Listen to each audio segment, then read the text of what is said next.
Bonjour à vous, bonne année, meilleurs vœux. Asges Amges. Aujourd'hui, on va parler d'un cours qui fait partie de votre programme et qui s'intitule Les troubles psychotiques aigus et transitoires. Il y aura différents chapitres et on va commencer par une introduction définition. Le trouble psychotique aigu, appelé aussi bouffée délirante aiguë, qui est un terme ancien et classique, regroupe deux chapitres actuellement, ou deux rubriques. On a le trouble psychotique bref et le trouble psychotique schizophréniforme. Pour le trouble psychotique bref, la durée elle est inférieure à 1 mois, et pour le trouble psychotique schizophréniforme, il survient entre 1 et 6 mois. Il est d'installation brutale, avec une symptomatologie riche et polymorphe, dont l'évolution est rapidement et spontanément résolutive, avec un retour à l'état psychique antérieur. Il survient surtout chez des sujets jeunes, avec une fourchette d'âge entre 18 et 35 ans. C'est une urgence psychiatrique avec une symptomatologie bruyante. Le sujet devient dangereux pour lui-même ou pour autrui. Et il y a une gravité des troubles du comportement et parfois il y a une nécessité d'hospitalisation afin d'avoir une bonne prise en charge du sujet. Ceci concerne l'introduction et la définition. On va aborder le deuxième chapitre qui est la description clinique. Le début est brutal, avec un délire qui est d'emblée installé, avec l'expression qu'on utilise couramment, qui est un coup de tonnerre dans un ciel serein. Il y a une rupture avec la vie antérieure ou une discrète phase prodromique, une présence d'événements ou de conditions déclenchantes inconstantes, comme le choc émotionnel, un échec, un deuil ou rupture des repères affectifs. Il ne faut pas oublier que le délire est une conviction intime et inébranlable en une ou plusieurs idées en opposition avec la réalité, non accessible au raisonnement ou à la critique. Le délire, il est caractérisé par ses thèmes, ses mécanismes, sa systématisation, ainsi que le vécu affectif du patient. Les thèmes délirants sont variables et multiples. Il y a le délire, plutôt les mécanismes de persécution de grandeur qui sont fréquents. On peut même avoir un thème de référence, mystico-religieux, érotomaniaque, etc. Les thèmes se succèdent et s'intriquent et s'enchevêtrent sans un lien logique entre eux. Les mécanismes délirants, tous, peuvent être retrouvés et s'intriquer. Il y a les hallucinations psychosensorielles, surtout auditives et synesthésiques, les hallucinations intrapsychiques, comme l'automatisme mental, avec une sensation de vol de la pensée, et des interprétations erronées à travers un fait réel. Il y a même des intuitions subites, des débordements imaginaires, une absence de systématisation.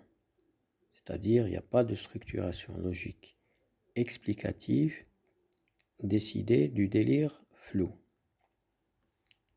Ce qui nous amène à avoir un délire polythématique à mécanismes multiples.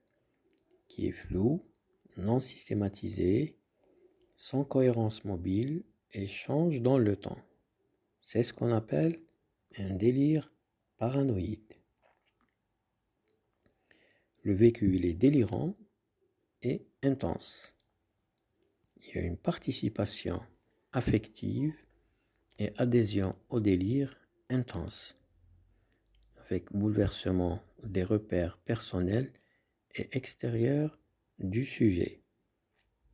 On peut même avoir une dépersonnalisation et déréalisation profonde, une altération de la notion du temps, avec un défilé de temps catatonique et un télescopage, comme la désorientation temporospatiale. Concernant l'humeur, elle est perturbée et quasi constante. Il y a une habilité de l'humeur en rapport avec les propos du sujet qui sont délirants, avec euphorie, stress et oscillations rapides et fréquentes. L'anxiété omniprésente peut être dangereuse pour le patient lui-même. Le comportement de l'excitation à la stupeur, avec des fugues, des voyages pathologiques et des actes médico-légaux. Même le sujet peut commettre des tentatives d'explication qui peuvent engendrer des réactions violentes et peut même commettre des crimes.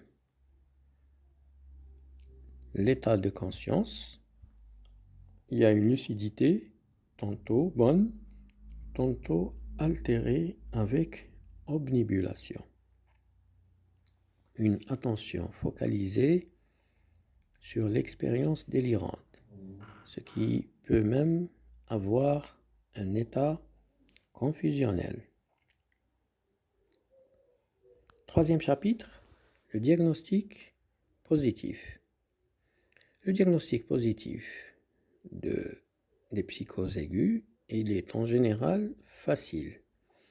Il se base sur les renseignements obtenus auprès de l'entourage du patient et sur l'examen psychiatrique du patient.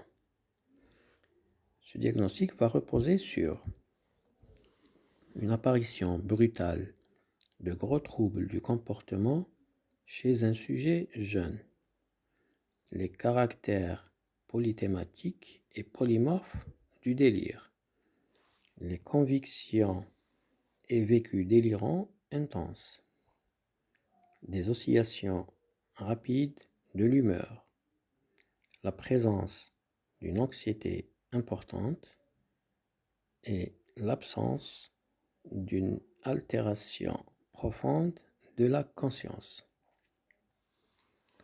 Après le diagnostic étiologique, le positif, on va aborder le diagnostic étiologique.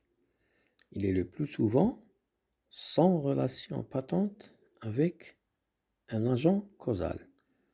On peut même avoir une expérience délirante primaire ou psychose délirante aiguë idiopathique. Cette psychose aiguë peut être franchement réactionnelle à un traumatisme émotionnel et une coloration affective importante, comme le deuil, la séparation et l'isolement. Et ce qu'on va voir plus tard, ceux-ci seront considérés comme des éléments de bon pronostic.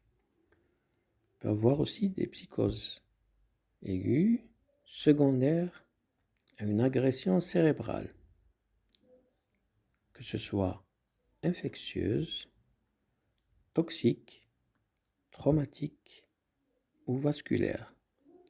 Ceci va engendrer un tableau clinique confusant, délirant.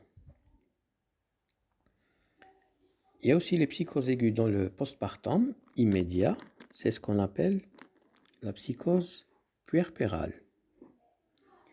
Et l'enquête étiologique va se fonder sur une anamnèse et un examen approfondi afin d'établir un bon diagnostic.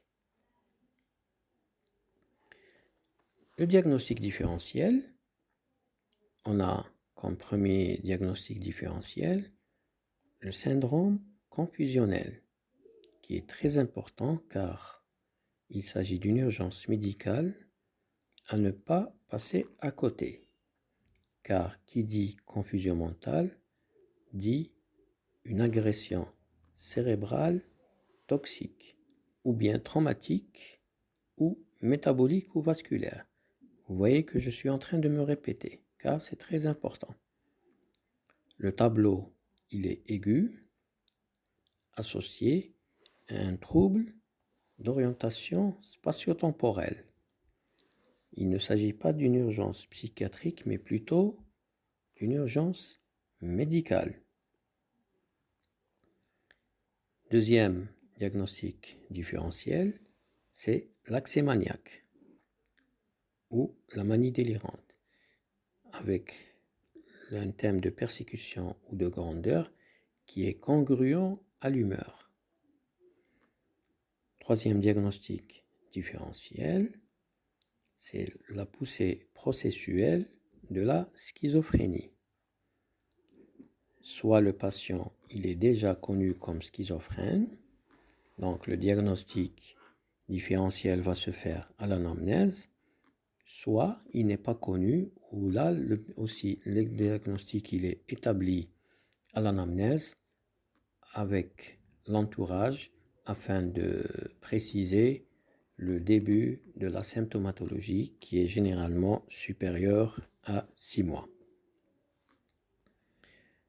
Il y a aussi comme autre diagnostic différentiel les autres états aigus, comme les ivresses pathologiques, les épisodes crépusculaires d'hystérie, la conversion psychique délirante de l'hystérie ou les paroxysmes épileptiques.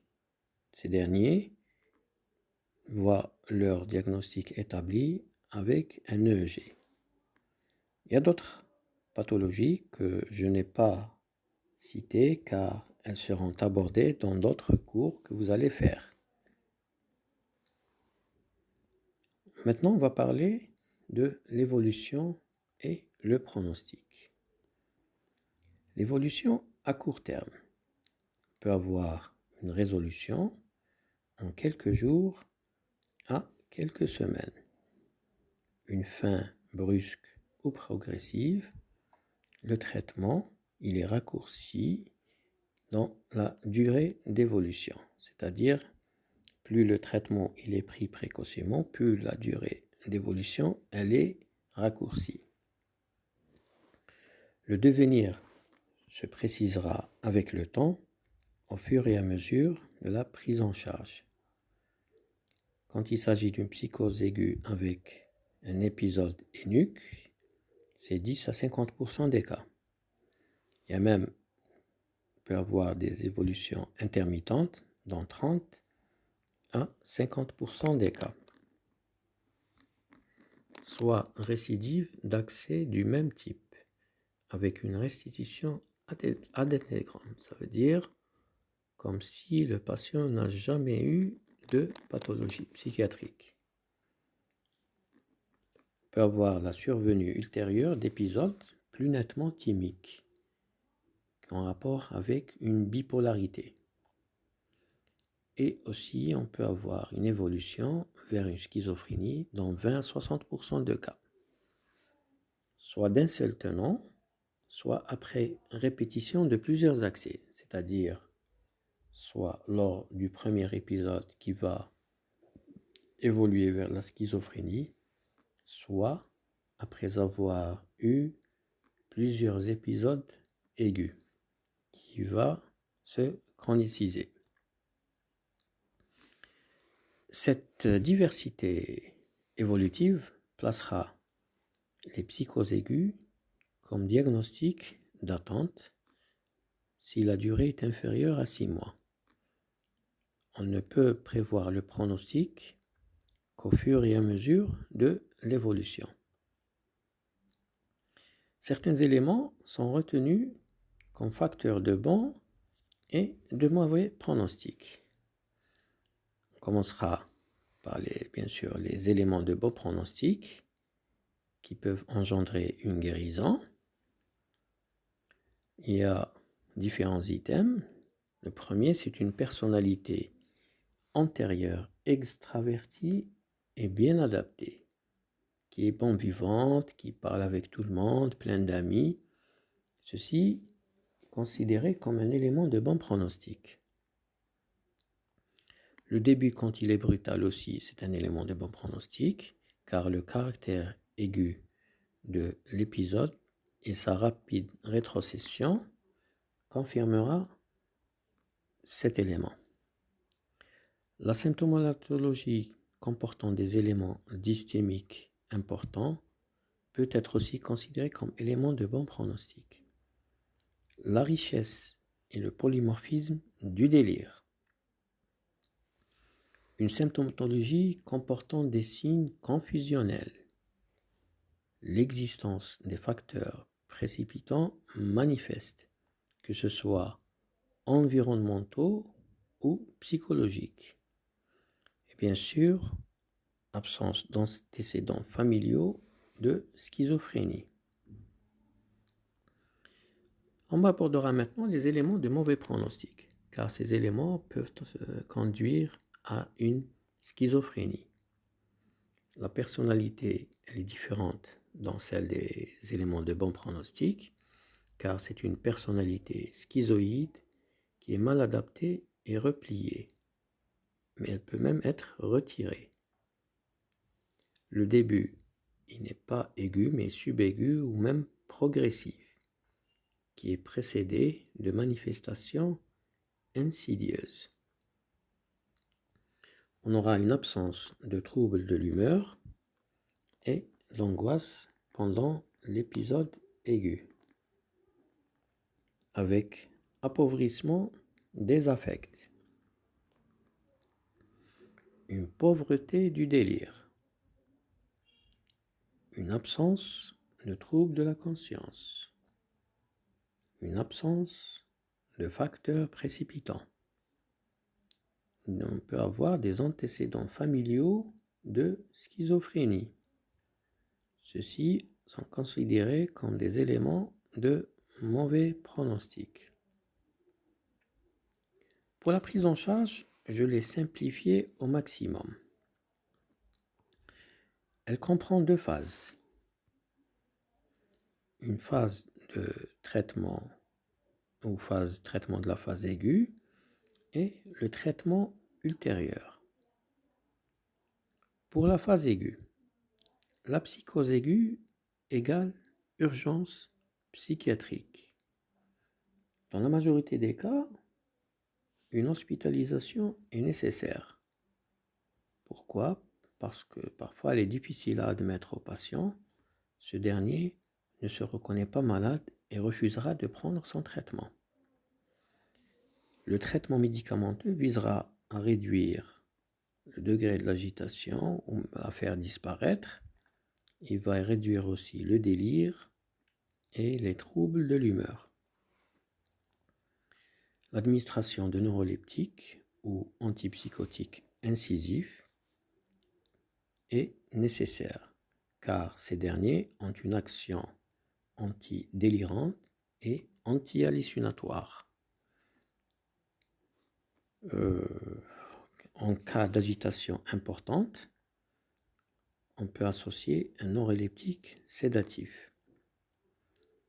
La voie injectable intramusculaire est préférée en phase aiguë à la voie orale. Pourquoi? Parce que, à cause de son action qui est plus rapide, surtout aussi si le patient refuse de prendre son traitement. Donc il sera amené à avoir un traitement injectable, parfois de force. Puis, après 3 à 4 jours d'évolution, le patient commence à réagir un peu aux médicaments et on passe à un relais par voie orale. Ceci dès que l'agitation ou l'agressivité diminue. Et s'il y a des effets secondaires qui apparaissent, comme des tremblements des extrémités ou une sécheresse buccale ou ce qu'on appelle des syndromes extrapyramidaux, on aura besoin des correcteurs extrapyramidaux qui seront donnés en association avec les traitements neuroleptiques.